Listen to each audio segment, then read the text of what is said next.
Good morning. Today on Spotlight, inside the UAW strike and the Big Three auto negotiations. What's at stake for both sides as the stakes rise a little higher? We'll ask Erik Gordon, clinical assistant professor at the Ross School of Business at the University of Michigan, Ann Arbor. And later on our Sunday morning program, Joe St. George, deputy political director for our Scripps news service in Washington, D.C., will weigh in on the second GOP presidential debate. It's Sunday, October the 1st. I'm Chuck Stokes, and this is Spotlight.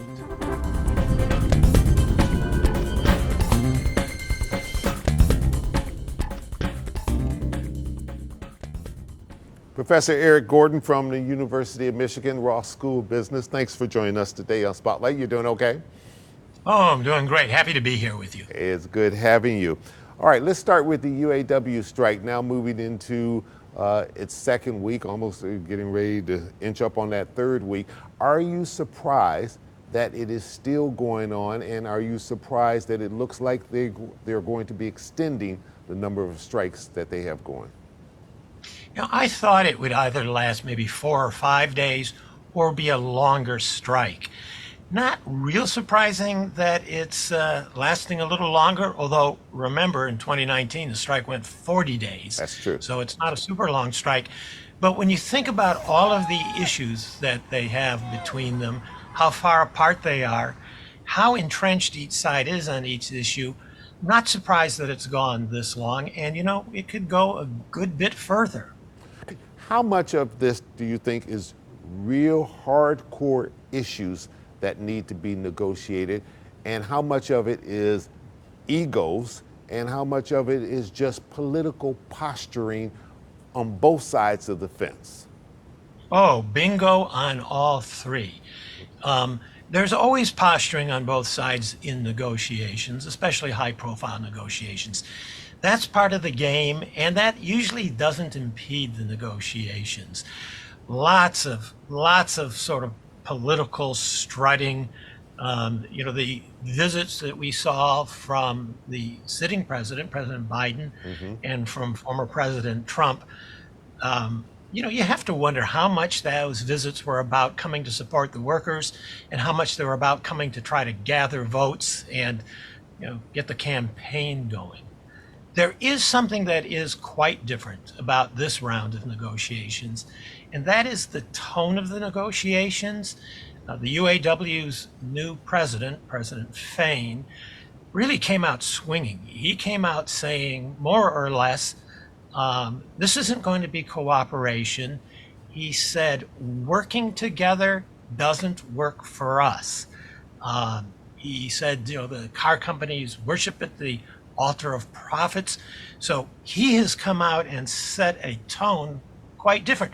You might remember, they usually and he's lumped them all in together, unlike past negotiations, which you identify a particular automaker, try to come to a deal with them, and then put pressure on the other two and take them one at a time. He's taking them all three together. Yeah, and that's really different. We've never seen that. Professor, do you think that the big brass for the automakers underestimated UAW President Shawn Fain? I think they did. I don't think they were expecting the nastiness, the vituperation. It's kind of turned it into a class warfare struggle. I think they were prepared for hard negotiations on the economics of the deal. I don't think they were prepared to get punched in the face. The UAW strike was right at the top of the second GOP presidential debate. You had 7 candidates there bantering back and forth about the strike and who was to blame, and most of them seemed to turn it and blame President Biden. Do you think that's going to carry much weight? No, I mean, that's of course what they're going to say.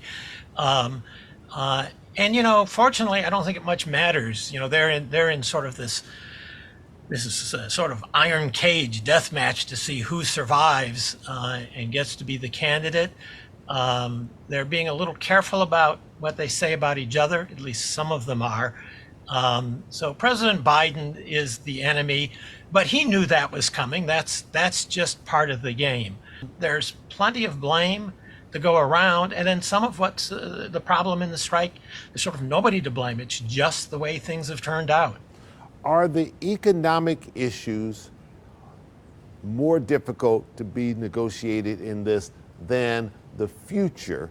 And specifically, I'm talking about electric vehicles and the push for electric vehicles that many UAW workers say that they're concerned that the government and the automakers are moving too fast, and that alone is going to make sure that there are not jobs for the future. So that's a great question because it really puts a finger on the dynamics of what's going on here. The economics, let's just say the wages and benefits, that's dollars and cents, and one side wiggles towards the other side and the other side moves. A little more difficult because of how far apart they are, but I think that's the easier part to resolve. The hard part is the part that you pointed your finger at. Both sides think they're fighting for the future. The car companies say we have to have the right economics and we have to have flexibility to make the really difficult, really expensive transition to EVs. The workers say, well, we're just as worried about that transition as you are, but for us, what we're worried about is job security. When we come back, I want to widen this out a little bit and talk about the labor movement today and what you think about it. We'll be right back. Stay with us.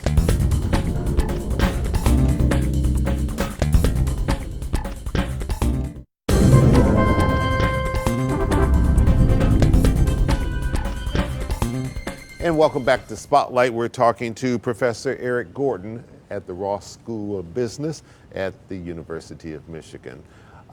Professor, let's look at the labor movement in 2023. How is it different than the last time the UAW negotiated, or Blue Cross Blue Shield, or any of these others, the writers' strike out in California, in which, looks as though they're finally settling in on an agreement. But you can pick almost any area of the country and you can see strikes or threatening strikes, and a labor movement that seems to be different than 10 years ago. It does seem to be very different. Labor seems to be stronger. They have more public support. They're certainly feeling stronger.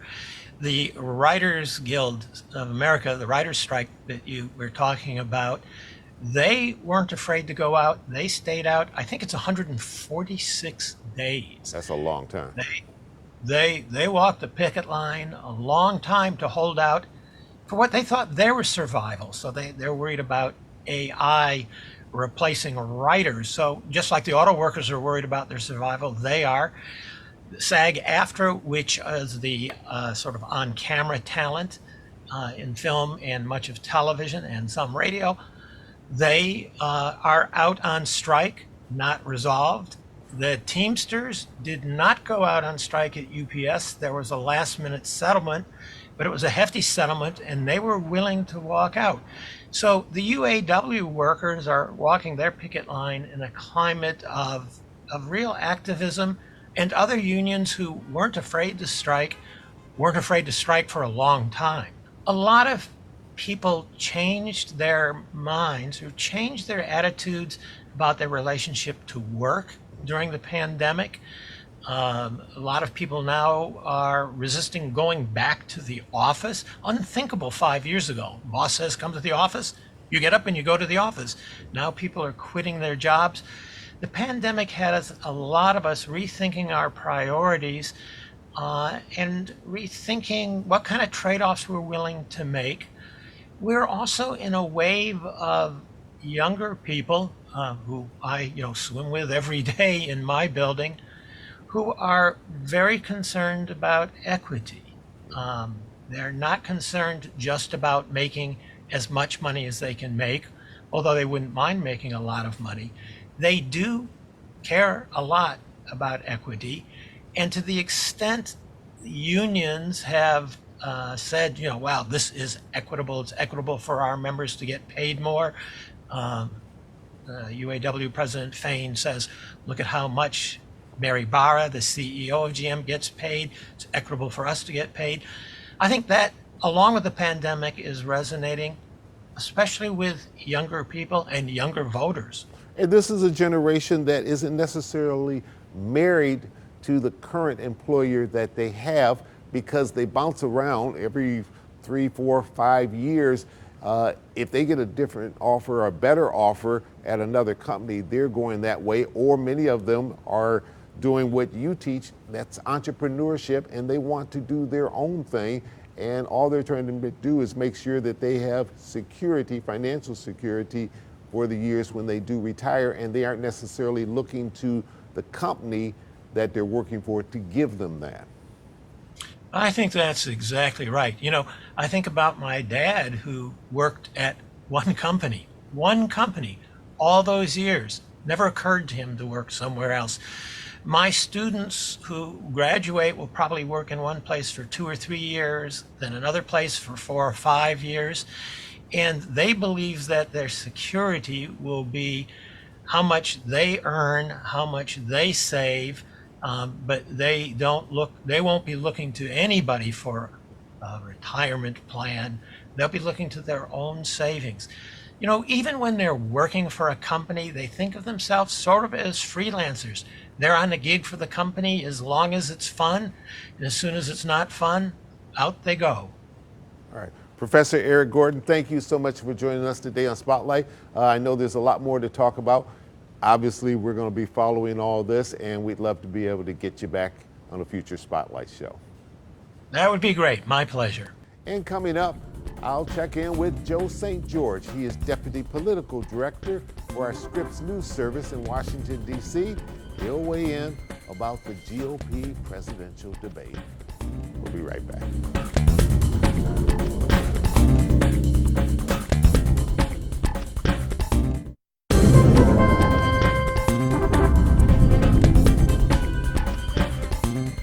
Welcome back to Spotlight. Joining me now is Joe St. George. He is Deputy Political Director for Scripps News in Washington, D.C. Joe, you doing okay? I'm doing all right. How are you, Chuck? Doing just fine. I imagine you probably didn't get a whole lot of sleep watching that debate, but let's get going here. Your sense, second debate, GOP presidential debate in the can. Who would you say were winners and losers based upon what you're hearing out on the political trail? Well, you know, to some degree, this debate season has been, it's been an odd one, hasn't it, Chuck? Yeah. Because usually these debates are some of the biggest political events of the year. But when the guy who's up by 40 points isn't participating, it changes the whole feel of the debate. To some degree, it felt like an undercard boxing match, right? And it was certainly reflective in what we saw. The candidates frustrated that former President Trump is not debating. Florida Governor Ron DeSantis with some of his biggest criticisms so far. But besides saying that they were frustrated that the former president wasn't showing up, they didn't use the nationally televised audience on a conservative channel like Fox to really attack some of the political vulnerabilities of former President Trump. They did not go after January 6th. They really didn't touch the issue of indictments all that much. So if you were going to score this second debate, you could easily make a case that former President Trump was a winner. While the GOP candidates, the 7 who were on the stage in California, while they were talking about the primary and the battle for the Iowa caucuses on January 15th, what was happening at the same time? Former President Trump was focused on the general election. He was in your backyard, Chuck, in Metro Detroit. Metro Detroit can decide elections for this country. 15 electoral college votes up for grabs in Michigan in 2024, and former President Trump skipping the debate, spending time in Michigan instead. So you could easily make the case that former President Trump was a winner from the second debate, even though he wasn't there. But Joe, do you see some movement in the first debate? It was really Christie that took on the former president. Now this time around, you had Christie, you also had DeSantis, and you also had Pence. And that from that strategy, that what Christie is doing is starting to take hold on that campaign trail. I think the one candidate to keep an eye on coming out of this second debate is Nikki Haley. She was not afraid to look Florida Governor Ron DeSantis in the eyes and criticize him over energy policy. She wasn't afraid to look Vivek Ramaswamy in the eyes and say, every time I hear you, to paraphrase Miss Haley, to paraphrase her, she says, I feel dumber when I listen to you talk. She even went after her fellow South Carolina lawmaker, Senator Tim Scott. Nikki Haley, clearly the most aggressive going after the candidates who did show up to debate. She thinks there's an opportunity here going into the Iowa caucuses. And then you never know. I mean, Chuck, you and I have been watching politics for a long time. My first job as a political reporter was in Davenport, Iowa. Things can happen at the Iowa caucus that can really change the dynamics of the race. And I think we do need to wait for that event to take place. Again, that's happening on January 15th. Is there a sense that the next GOP debate, if indeed there definitely will be one, that the numbers may start to shrink and we went from 8 to 7, and might we go to 6 or even less, and therefore be able to have a more one-on-one comparison between these candidates? Well, Chuck, you've been a part of debates and forums. It's always better television. It's always a better debate when there's fewer candidates on stage. When you got to ask questions to 7 candidates, it's hard. It's I've moderated these things in the past. They're hard. They're hard to moderate when you're talking about state Senate candidates. They're especially hard when you're talking about presidential candidates. So there is definitely going to be a push, in fact, in the post-debate analysis on Fox News Channel. And that channel carries great weight in Republican politics. Even Sean Hannity hinted that maybe the criteria should be upped a bit for the next debate, which will be in South Florida in early November, a smaller stage, higher criteria. At a certain point at this stage of the game, if you're polling 2-3% and you have former President Donald Trump, in some cases with a 40-50% lead, you do have to ask yourself, what are people doing on the stage? And Joe, very quickly, a quick answer before we go to the break. President Trump asked the RNC to suspend the rest of the GOP debate. What do you think the chances are that that's going to happen? Well, they like having a primetime national audience. They like having people like you and I, Chuck, talk about a debate. So I think that's unlikely simply because they get a lot of free media. These debates have served as an opportunity for them to talk about conservative policies like education, like immigration. They view this as a win, even though the person who's likely to be the nominee, at least as we chat right now, is not showing up to participate. Right, and it would be a win for President Trump if indeed they did suspend the debates, but I think the chance of that happening is probably slim to none. We're going to take a quick little break and we'll come right back and let's talk about this UAW strike and the impact that it is having across the nation, but also it was certainly something that was mentioned in the debate. We'll be right back.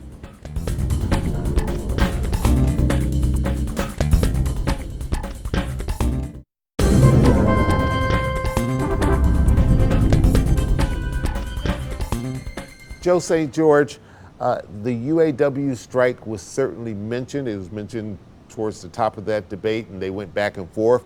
Most of the Republicans on the stage blamed President Biden. Both President Biden and President Trump, as you said this past week, were in Detroit talking to UAW workers. Do you think this is going to have any real impact, all of this conversation, in a political forum versus a strike that is really a hard-nosed strike in which is a little different than the past UAW strikes that we've seen? I was talking with Amy Walter, who runs the Cook Political Report. She says when she started predicting elections, you'd have a dozen, maybe even 24 swing states. I think there's 5 swing states right now.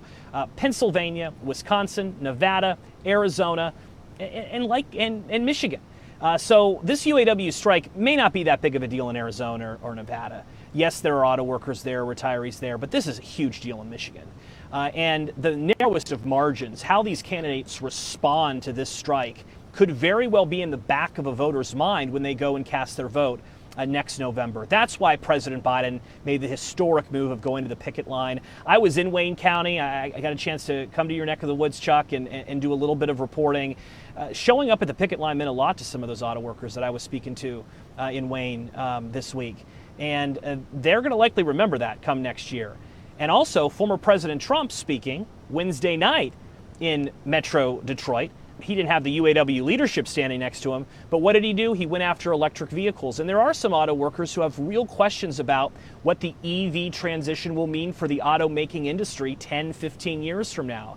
So the battle is on politically to attract the support of union workers. And Chuck, you've been at this a long time. You remember when the UAW and all the union workers, they would all vote Democrat, right? The fact the UAW has it endorsed, and the fact that some auto workers, some rank and file union members have been attracted to the politics of former President Trump in recent elections, that's a big deal.